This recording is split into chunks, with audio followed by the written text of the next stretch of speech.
Senator on Abbas भट्टी साहब, नून league और peoples party में मुज़ाकरात जारी हैं। आपने डॉक्टर साहबा की बात सुन ली, उससे पहले भी ये बात हो चुकी है। क्योंकि आप लोगों ने दरवाज़ा बंद किया पीपल्स पार्टी के साथ मुज़ाकरात का, सो अब इट्स डिसाइडेड कि वफाक में आप अपोजिशन बेंचेस में बैठ रहे हैं, और पंजाब में भी आज फिर आपके एक बैक कैंडिडेट चले गए हैं PMLN में, उससे पहले भी जा चुके हैं। सो लग रहा है कि पंजाब में भी ऑब्वियसली आप अपोजिशन बेंचेस में ही जा रहे हैं, लेकिन अनाउंसमेंट आप रोज करते हैं कि हम हुकूमत बना रहे हैं, ऐसा क्यों है? देखिए, अभी आपके सवाल के 3 टोटल जाविये थे, मैं तीनों को कवर करूं। पहले तो जैसे डॉक्टर साहब ने फरमाया कि PTI शायद कुछ जमातों से डायलॉग नहीं करना चाहती, इस पर मैं थोड़ा ब्रीफ कर दूं।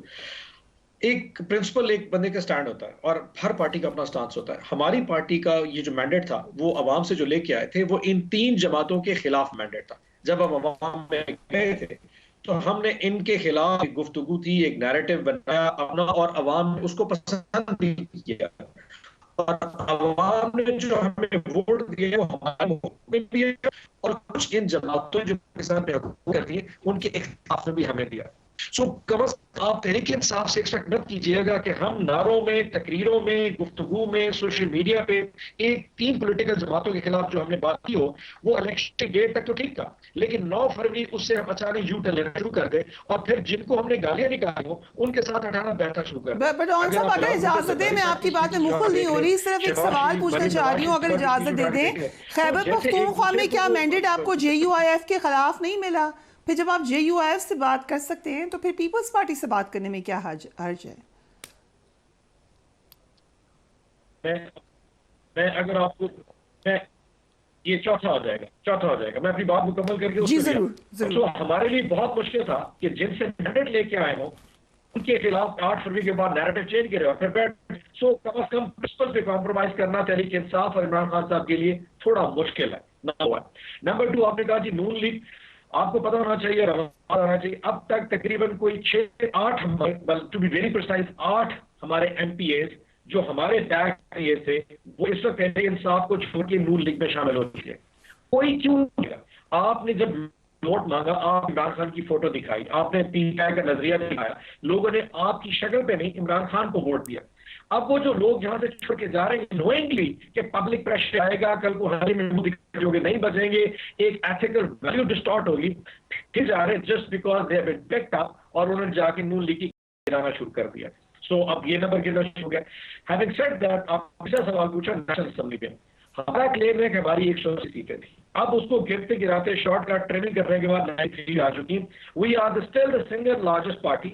आज सुन्नी इत्तेहाद काउंसिल ज्वाइन करने के बाद इंशाल्लाह हम 20 से 25 रिजर्व सीटें भी ले लेंगे, नंबर विल कम 150, 115 हमारी नेशनल असेंबली की सीट्स हो जाएगी। इस वक्त जो एक मैथ्स की फिगर नजर आ रही है, अगर पीपल्स पार्टी नून लीग जाती है, हम एक टफ कंपटीशन जरूर देंगे। उमर अयूब साहब हमारे वजारत में कैंडिडेट होंगे, और साथ साथ अपना जो मैंडेट जो उसकी आवाज भी बुलंद करेंगे। जीत गए तो फाबिहा, ना जीते हम एक स्ट्रॉन्ग ऑपोजिशन के तौर पे पार्लियामेंट में अपने लीडर खान साहब और तहरीक इंसाफ के बाकी तमाम असीरान जो हमारी लीडरशिप है उसके लिए आवाज बुलंद करते रहेंगे। सेनेटर ऑन, आप GDA सड़कों पर है, 16 फरवरी को एहतजाज किया, कल फिर धरना देने जा रहे हैं, क्या PTI भी साथ देगी उनका? JUIF ने भी कहा है कि वो सड़कों पे आएंगे।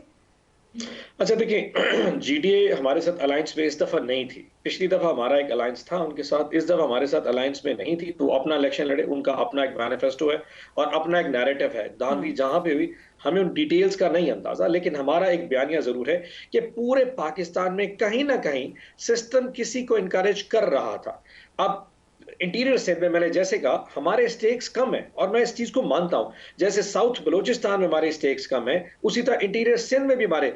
हम कराची की बात जरूर कर रहे हैं कि कराची में 18 सीटें और पीपल्स पार्टी यकीनन हमारे इस बयानी के साथ खड़ी है, और अगर वो इंटीरियर सिंध में समझती है कि वहां उनका वोट है, तो फिर कराची में वो कैसे कह रहे हैं कि वहां MQM की बात जो है। अगेन मुझे माजरत कर चाहती हूँ, लेकिन फिर तो आपने खुद ही बता दिया कि आपका अलायंस हो सकता है, आप लोगों की स्टेक्स जो हैं वो कई जगह पे कंबाइंड है। मैंने अर्ज ये किया, उनके तो खैर सारे उम्मीदवार हार गए ना, अलायंस होता होता अगर उम्मीदवार जीत के आ जाते। सो इलेक्शन का अलायंस हमारा उनके साथ नहीं था।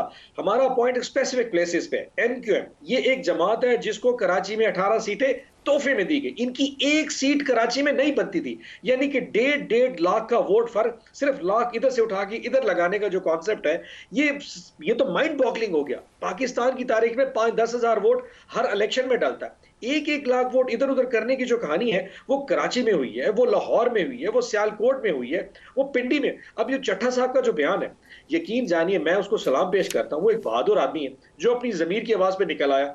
अब उन्होंने क्या किया कि उन्होंने एक एफआईआर दर्ज की जिसमें हमारे 4 अदर जो लीडरान है पार्टी के उनको नॉमिनेट कर दिया कि उसने जो इश्तिहार जिनका उससे कोई लेना देना नहीं है, उसने ये कहा मैं इंतजामी सबरा हूं, मैंने 4 आरओज जो कि डिप्टी कमिश्नर्स हैं जिसको वो रिपोर्ट करते हैं उनको मजबूर किया कि आप पार्टी जो है ना वो ये 70-70 हजार से वोटों से हराएं, बजाय ये कि उनके खिलाफ कार्य वो तोते बिठा दिए 4 आरओज डिप्टी कमिश्नर, नहीं जी हमें किसी का प्रेशर नहीं, और उस गरीब को उठा के गिरफ्तार करके कहीं डाल दिया है, उसके घर पे छापे मारे जा रहे हैं, वो पता नहीं किधर रखवाए।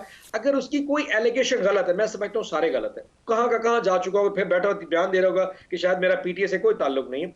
The point I am trying to make कि अगर कोई एलिगेशन है व्हाई डू इन्वेस्टिगेट। मैंने जैसे कहा कि अगर फजल रहमान साहब की कोई इतराज है तो हम उस पर अपने आप को पेश करने को तैयार है, लेकिन अगर आप हमारे इतराज को ट्रिब्यूनल में ले जाएंगे और 4-4 साल लाइन में लगेंगे, ऐसी हुकूमत जो इस नतीजे में आएगी उसके पास एथिकल वैल्यू क्या होगी, वो इस गवर्नमेंट इस मुल्क पे कैसे डोमिनेट करके हुकूमत करेगी। मैं यहाँ पे बहुत शदीद परेशान हूं उस पर। राइट, पाकिस्तान 2008 से लेकर हाइब्रिड निजाम 2022 तक, 2008 से लेकर लेट दिस सिंक इन, 2022 तक डेमोक्रेसी इंडेक्स में हाइब्रिड रजीम में रहा है, लेकिन 2022 से 2023 के दरमियान एक साल में हाइब्रिड रजीम से ये निकल गया है और आमराना रजीम में चला गया है। रैंक 107 से 118 पर चला गया है। So this is also thought to pointer. Senator साहब, what is your answer to that?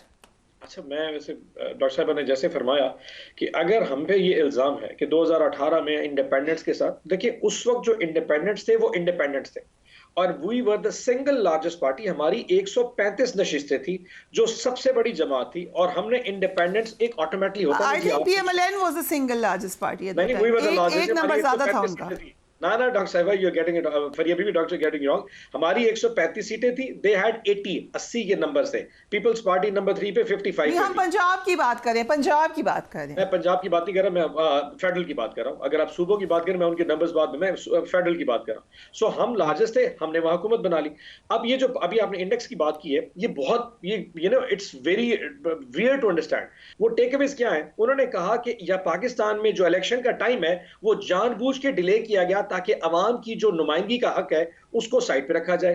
दूसरा पॉइंट उन्हें दिया था कि पाकिस्तान की जो सबसे पॉपुलर जमात है उसको इलेक्शन कैंपेन करने का मौका नहीं दिया जा रहा, तमाम लीडरशिप को जेल में डाल दिया गया है, और वो जो लोगों की से है उसको भी स्पेस नहीं दी जा रही। ये 3-4 टेकअवेज उसमें लिखे हुए जिसकी वजह से पाकिस्तान को अमन। अब होगा क्या? इसकी वजह से पाकिस्तान IMF में जब जाएगा, ट्रस्ट में ये वो बम्पी राइड होनी जो किसी ने नहीं सोची।